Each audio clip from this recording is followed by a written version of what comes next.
Come on. Real people, real celebrities, real talk. Join the Breakfast Club. Blast off in your ear. Weekday morning, 6 to 10. Morning, everybody. It's DJ MV Angela Yee, Charlamagne the Guy. We are the Breakfast Club. We have a special guest with us this morning. I don't even know, just call her one of the queens of comedy. You seem like you do so much more than that now. Hey, baby.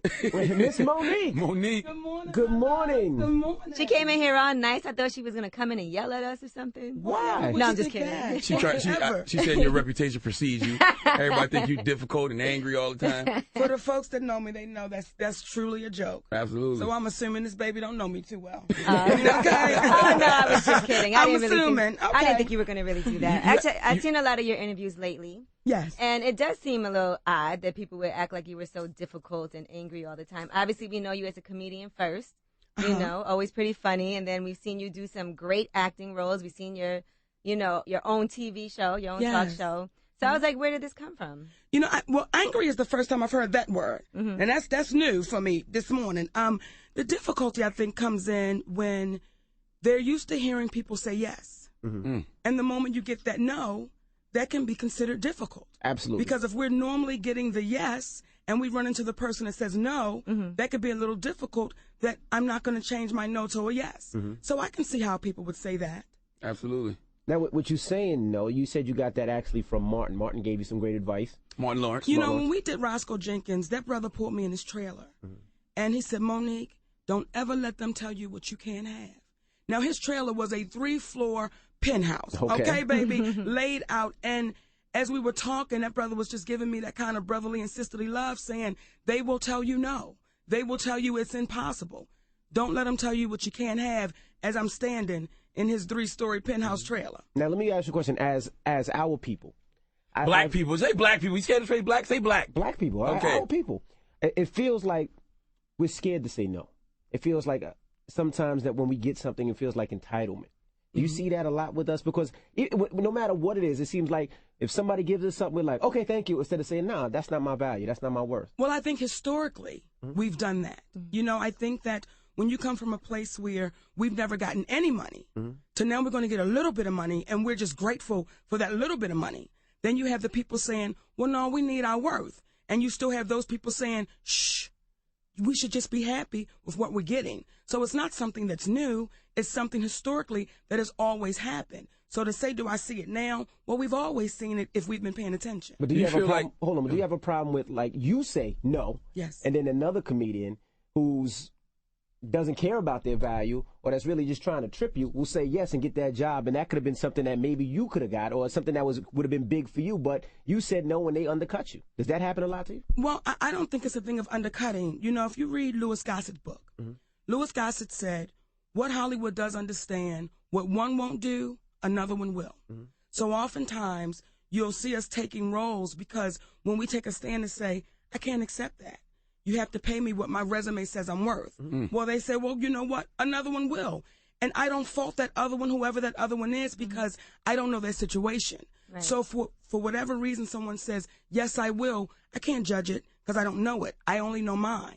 And there are certain things that you have to say, we got to draw the line in the sand, because if not, my sweet sister, your opportunities wouldn't come to you the way that they do. And for the next sister. So I think that's what this is all boiling down to. You have some that will and some that won't. What about all the independent movies that people are making now? What if there's truly no budget, but you think it's a great script, but they can't pay you your resume? You know, then can you say, okay, you know what, this is actually a great opportunity. I love it. I understand that you're a new, you know, you don't have the funding. I'm down.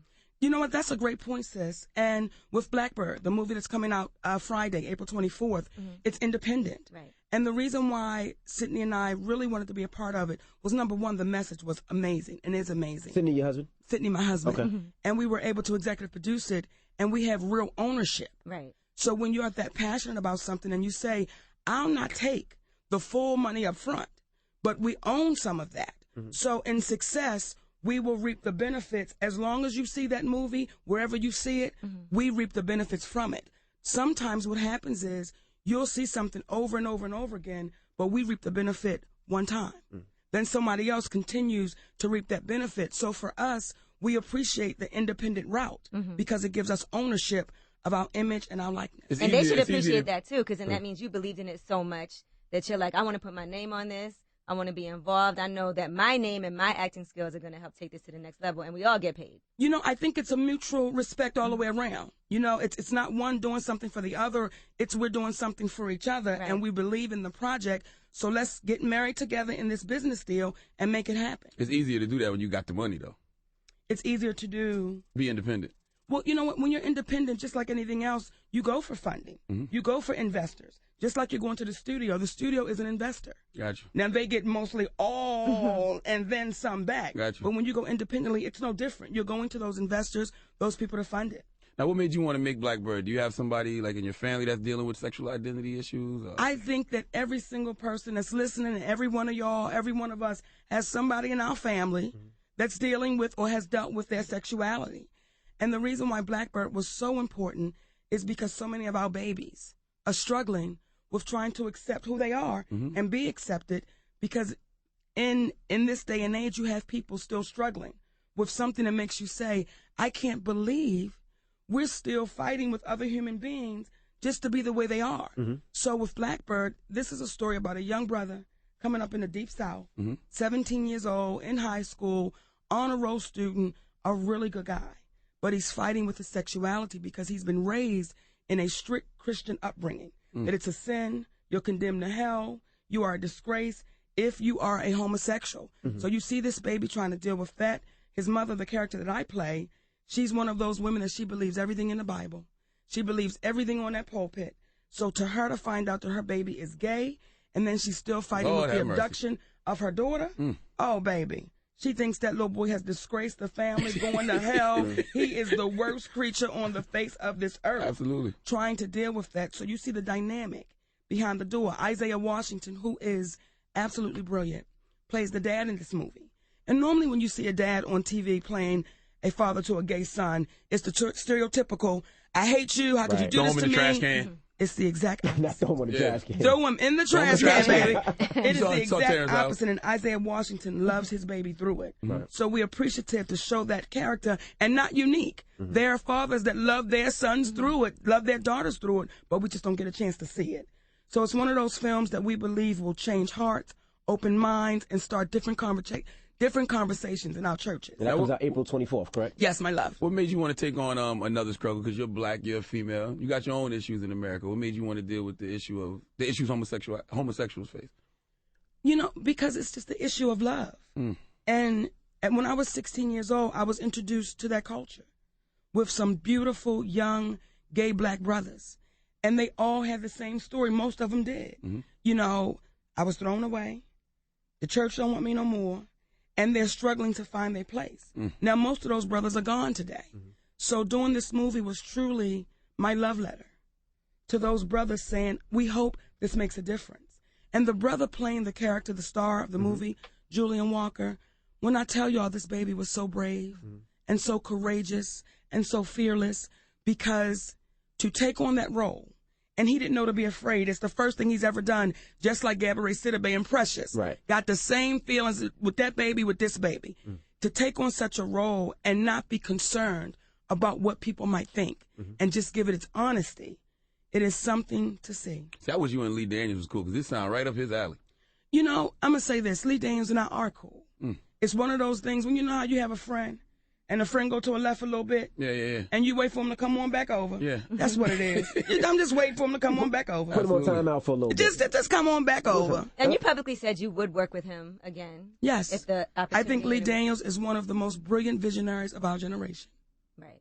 Now, why did you feel the need to show the emails about being offered the role of Cookie? Because they was lying on you? Because my character was in question. And I take pride in my character. Now, if people who just joined us, they don't understand. You were offered the role Yes. of Cookie. Yes. And you had the emails to prove it, but, you know, on the other side, they were saying she was never offered that role. Yes. So it kind of made you look like, wow. Girl, didn't it make me look crazy? Yeah, It made me look crazy as hell, didn't it? Okay, I'm like, wait a minute, y'all now. Wait a minute. Y'all know mama ain't crazy. Yeah, that was it. It was when Mr. Strong made the statement she was never offered the role, and that never happened. It's like, guys, I have the communication here. Right. So I don't want to play that game, but I have to say, when you're putting something out that is not true, and it's an attack on my character, let me show you what it is. So explain what happened. Break it down. So you got offered the role. Yes. Empire, of course, Cookie. And then what happened? got offered the role of Empire for Cookie. And normally the way Lee and I do business, when he called me for Shadow Boxer, it was a call from Lee. Hey, mama, got this part I want you to play. No problem. Send me the script. That's it. Attorneys get involved. We do the deal. Right. Same thing with Precious. Hey, mama, got this role. Want you to do it. We cool. Attorneys get involved. Deal is done. Gotcha. Well, it was no different with this one. That's how we've always done business. Hey, mama, got this role for you. It's Cookie for this pilot I'm doing, Empire. We laughed and joked about it, talked about it, got the size for it. He said, now listen, you need to do this technical thing, this screen testing, because it's TV. And, I don't know too much about TV. No problem, brother. That's my boy. I'm going to do it. Well, when we were waiting to get the date to do the screen test, that's when all the confusion began to come in. Calls weren't being returned. It's like, hey, what's happening? When I finally get a call, he says, listen, Fox said you're difficult. I said, I'm difficult? He said, and I told them, let you be my difficulty. I said, brother, why would you tell them that? You and I've never had any problems with each other. Right. He was like, well, they just want to go with Taraji P. Henson. Hey, she going to knock it out the park. No problem. I said, but don't put it out there that your girl is difficult. He said, well, I can't let you mess with my money. Go get it, baby. That was what our conversation was. So when I see my brother go on TV and he says things that he knows is not true, it's like, just tell the conversation that we had. That's all. It's not right, wrong, or indifferent. Just tell the conversation that we had. You think he should have had your back, though? You know what I mean? You think he should have, because y'all did movies Maybe before. it was out of his hands, though. I don't want to mess with anybody's money. Right. And if they're saying, listen, we're not going to use her, we're not going to do it with her, I don't want to mess with my brother's money. And Taraji P. Henson is the baddest Cookie Lions that television could ever see. So the person that was supposed to get it, got it. But it has nothing to do with that. It's the principle of you putting it out there that it never happened. When you see that role, do you think that you could have pulled it off as good as Cookie? Again, my sister is killing it. Right. There's no comparison. Right. She's killing it. It's almost like once you see somebody doing it, could That's anybody them. else be JJ? Hell no. Could anybody else have been Nikki Parker? Right. So when you see it, it's like there's no one else that could have been Cookie Lions other than Taraji P. Henson. Well, it's great that you've been coming out now and letting people know what really went down behind the scenes, because people were thinking, oh, maybe she's difficult, people don't want to work with her. So now are the offers pouring in? Well, the offers, when you say are they pouring in, they never stop coming. The scripts never stop coming. Okay. They just didn't make sense. So there was no blackball that happened. Yeah, that's the confusion. They say you blackball, but then you're getting all these scripts offered to There you. was no I never said I was blackballed. That was Lee Daniels' perception. And I tell people, you have to ask Lee Daniels about that, because it never stopped on my end. Okay. The reason why you hadn't seen me is because it just didn't make sense. And had I taken those roles and taken those offers, what do we leave for the sister coming behind us? Right. Got it. Go ahead, Charlamagne. Now, Monique, you've been around a long time. Yes. I'm sure this is your first time seeing how shady the industry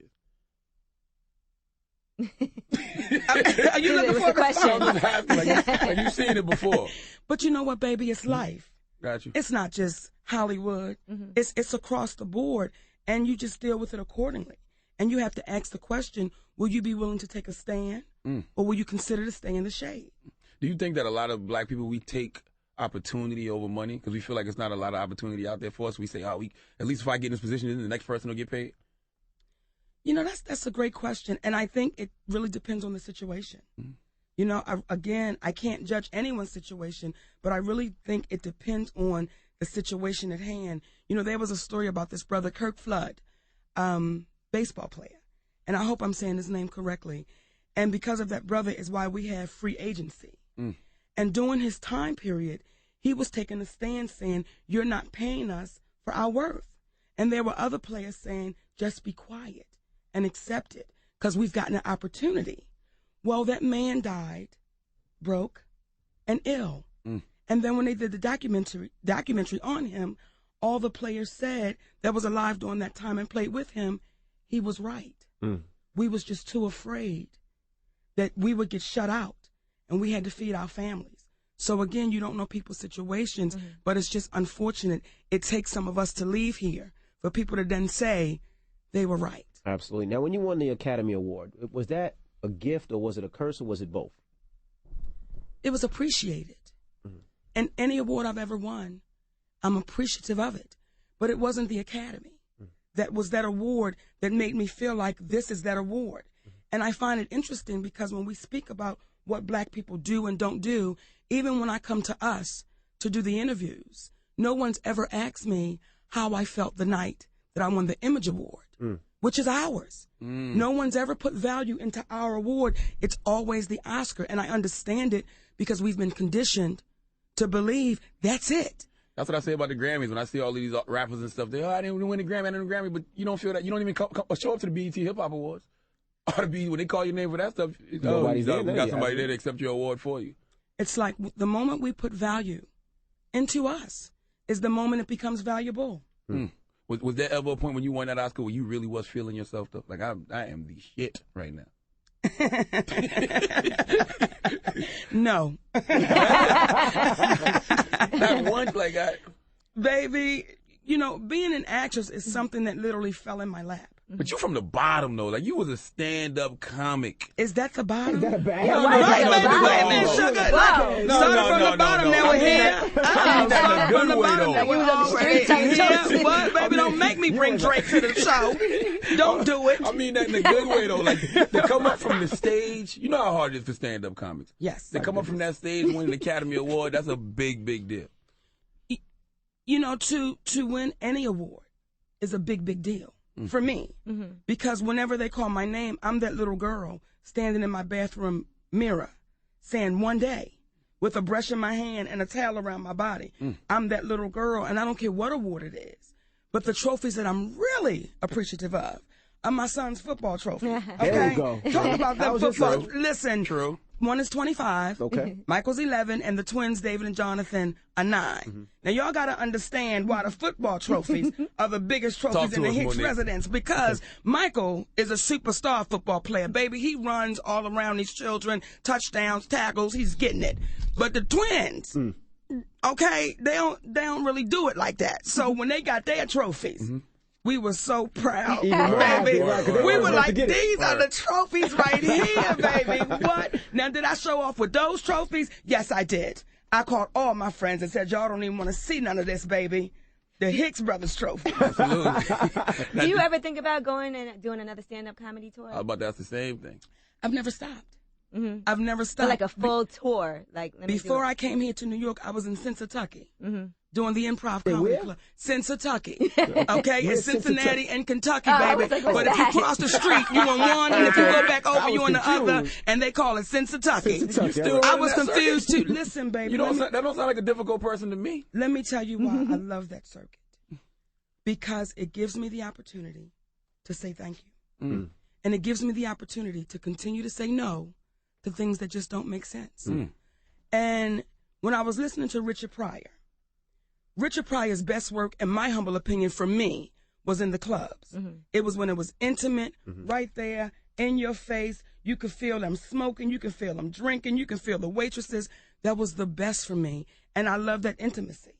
I love being on that club stage, and we are right there together, even after all of that. And they say, Mo, why would you come back to the clubs? Because I can, and I'm supposed to. And it's my way of saying thank you. And thank y'all for letting me to continue to say no to things that don't make sense. That means she's making a lot of money in them clubs. That's what Absolutely. And also, listen, that means. You also have this HBO Bessie situation. Girl. You said, Yes. What is Bessie? What is this black? Oh, where's the blackballing coming from if you're getting all this work? There's no blackballing. What's going on there now? so, now you Did you said see the face? That's the playground face. I don't know. They said mean things about me in the sandbox. I don't know. They don't want to get on the seesaw with me. I don't know. You know, again, you know how they say, don't believe everything you hear and half of what you see? It was so easy to jump to the negative. It was so easy. And people said, Monique, how do you feel that some of your peers or people were saying this and that? I said, y'all, I'm no different than the sister that worked in the Burger King. Somebody started a rumor, and it kept spreading, and it went to all the Burger Kings in that region, and no one came to the sister that was frying the goddamn burgers and asked her what really happened. Right. Did you really drop the burger on the floor and put it back in the bun and give it to the president of the company? No one ever took the time out to ask. So it's just being able to say, well, what really happened? And I appreciate the brothers and sisters that say, Mo, what happened? instead of jumping to that place of this is what went down and we know it. Now, how do you and your husband? Talk about Bessie, let's talk about Bessie. What's Bessie? Bessie Smith was one of the greatest blues singers of our time, of that time. I'm excited for this. And Queen Latifah plays Bessie Smith. And when I tell y'all that, in my humble opinion, it is her best performance to date because she is Bessie Smith. Remember how Jamie was Ray Charles? Right. Absolutely. Queen Latifah is Bessie Smith. It's scary. I mean, this sister is so amazing in this role that you, as I was watching her, I'm like, go ahead, girl, and do your thing. And it just tells her life story. And I get the opportunity to play a character named Ma Rainey. And I never heard of this woman until I read the script. Just goes to show you that we got to dig for our history because they don't tell it to us in school. She's a blues singer also? Ma Rainey was Bessie Smith's mentor. Oh, okay. And you get a chance to see this amazing friendship between these two women that we don't often get a chance to see anymore. And you watch just the ups and downs and how this group of people during that time was able to make it through. Mike Epps, Charles Dutton, Candy Alexander, Tiki Sumter. It is just absolutely something to watch May 16th on HBO. Do you ever just want to scream out, like when they say things like Monique was blackballed, you'll say, bitch, I'm working. Come to the show.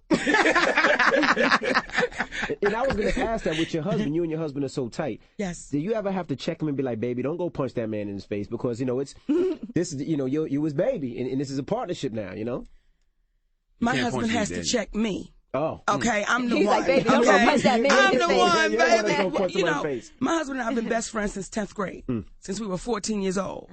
And he's probably the only human being on the face of this earth that knows me better than I know myself.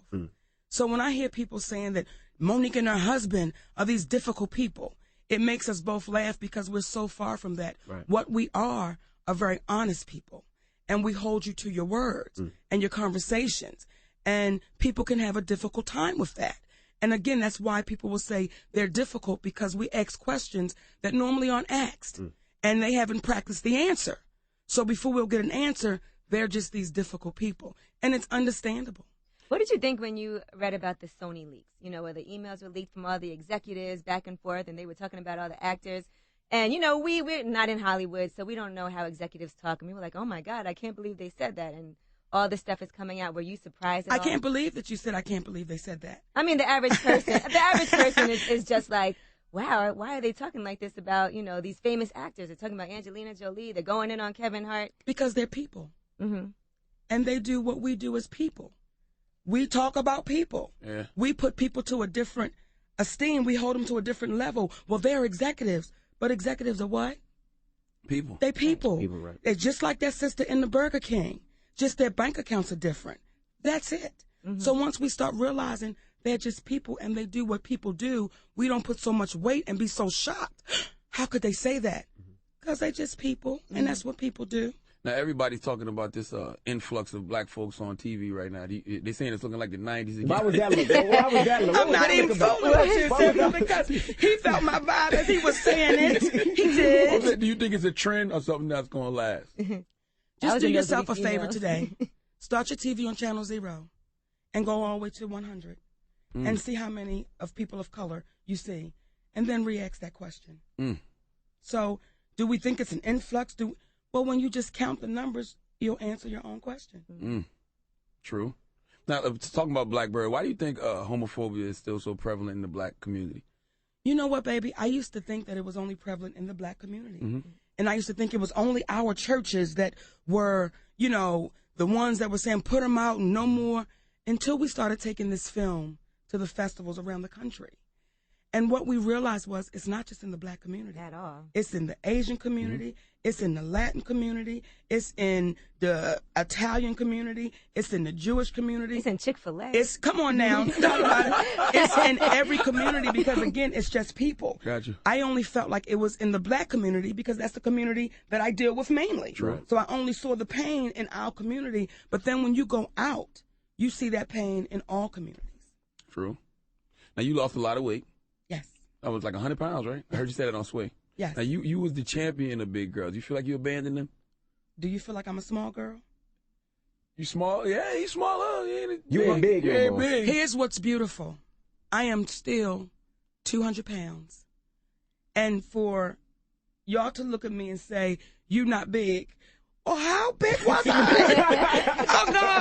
Oh, God. And no one said a damn thing to me until one time, baby. Sasha, I watched the Parkers one time in rerun, okay? And I saw Nikki's ass going to the door. I said, no one said anything. No one said. And here's the thing. By no means am I ever going to be a small woman. Ever. But what I do want to do is be a big, healthy woman. Right. My husband liked the curves. He likes the roundness. But I want to be around so we can enjoy each other for a lifetime. So never will I get to be a 2, a 4, a 6, a 8, a 10, a 12. Right now I'm in a 14W, 16, and depending on how it's cut, baby, I might need an 18, but okay. But I'm not trying to be that. All I'm trying to do is be around as long as I can. True. And to say to my big sisters, I'm going nowhere. I'm still right here, but we can be big, healthy women. True. But you know what it was? You lived your truth. And when you live your truth, nobody can use your truth against you. That's why nobody ever said anything. Because you owned it. If you were offered a role... It was mine. You know what I'm saying? It was mine, baby. Nobody. It was all mine. Until my husband was brave enough to say to me, hey, mama. I love you and I want you to be here. Hey, he asked me how much I weighed. Well, no one ever said that. And when he said it, I knew it was 300 pounds. But I couldn't say it. So I said 266 pounds, trying to be real sexy with it. He said, that's too much. And I want you for a lifetime. That was the changing point in my life. Because no one had ever spoken to me like that. And how did you lose the weight? Was it eating better? We see you working out. Exercising, trying to eat things that I can pronounce. If I can't pronounce it, I try not to eat it. Now, I don't always win, because them damn wings at Virgil's, I'm going to tell you something. I don't know what they putting on them wings, baby, but they are delicious. But as Sydney said to me, because when I first got into it, I wanted it to happen right away. I wanted it quick. Right. And after 3 weeks, I'm looking in the mirror, baby, and I'm naked. I said, Daddy, do you see a difference? He said, no. Damn, that wasn't what I was looking for. But what I understood was the moment he said yes, I knew that he really saw something different. Right.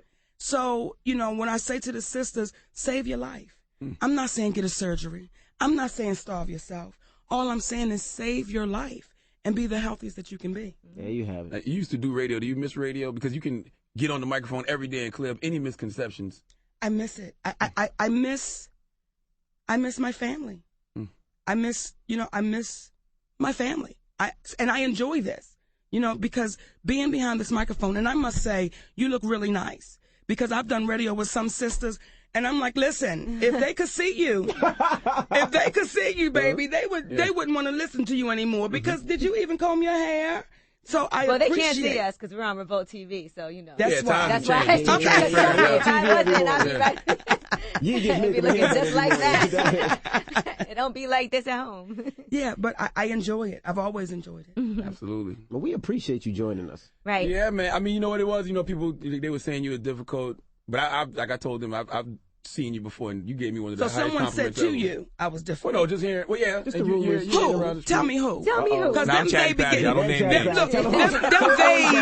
them vase, like Bernie Mac say, who is they? I don't name names. Because what happens is, it goes back to the playground. And I've always been that little girl on the playground. Monique, somebody said, if you ain't going to tell me who said it, then don't even bring it to me. There you go. Because what it says is you're not courageous enough to say, what I'm not going to do is this he say, she say, I'm going to be your friend.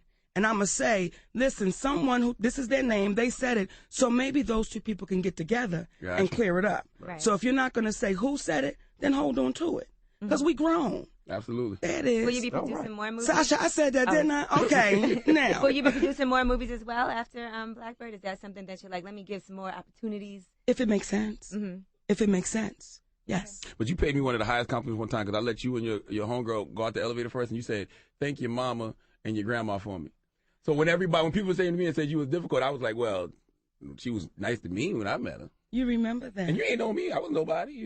She don't remember it, but you remember it. She don't. No. I'm saying you remember that. Yeah. Right. So do I. And when you say I'm a nobody, you're everybody to me. You're somebody to me because you saying, go here, sisters. See, I don't care about you. I don't care about nothing you do. What that said was your mama and your grandmama and your daddy, there were some folks that said, when you see some other sisters, you make sure you protect them enough to let them step on. I appreciated that. Absolutely. We got to bring Lee Daniels on and ask him about Black Boss. Black boy. You know what? Okay. Right. See, this is trash. This is trash, New York. That's why I love him. Trash. Ladies and gentlemen, it's Monique. It's the Breakfast Club. Good morning.